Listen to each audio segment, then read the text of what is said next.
বাইরে ভাই যারা স্বর্ণতে বিনিয়োগ করেছে গত কয়েকদিন ধরে যেই হারে স্বর্ণ কমে গেছে এটা একদম বিনিয়োগকারীদের মাথায় হাত। কারণ এক সপ্তাহের পেরোতে না পেরোতেই প্রায় প্রতি স্বর্ণের বড়িতে 30,000 টাকার মতো করে কমে গিয়েছে। গত 24 ঘন্টার ব্যবধানে আরও 10,000 টাকার মতো করে কমেছে। আজকে অক্টোবর মাসের 29 তারিখ 2025 সাল রোজ বুধবার থেকে বাংলাদেশে আবার নতুন করে স্বর্ণের দাম নির্ধারণ করা হয়েছে। আজকে 22 ক্যারেটের প্রতি গ্রাম 16,616 টাকা, তাহলে 22 ক্যারেটের প্রতি ভরি 1,93,809 টাকা, তাহলে 22 ক্যারেটের প্রতি ভরি স্বর্ণতে কমেছে 10,474 টাকা।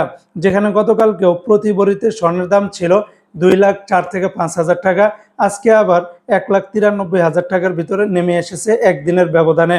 21 ক্যারেটের প্রতি গ্রাম 15,861 টাকা, তাহলে 21 ক্যারেটের প্রতি ভরি 1,85,003 টাকা, 21 ক্যারেটে কমেছে 9,996 টাকা। 18 ক্যারেটের প্রতি গ্রাম 13,595 টাকা, তাহলে 18 ক্যারেটের প্রতি ভরি 1,58,572 টাকা, 18 ক্যারেটে কমেছে 8,573 টাকা।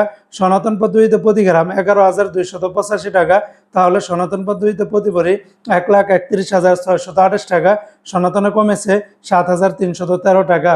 এগুলোর সাথে ভ্যাট ট্যাক্স মেকিং চার্জ কোনো কিছুই যুক্ত করা হয়নি, সেগুলো যোগ করলে প্রতি ভরিতে 5 থেকে 10,000 টাকার মতো করে বাড়তে পারে। তবে বন্ধুরা মনে রাখবেন রেটটা যে কোনো সময় পরিবর্তন হয়ে যেতে পারে।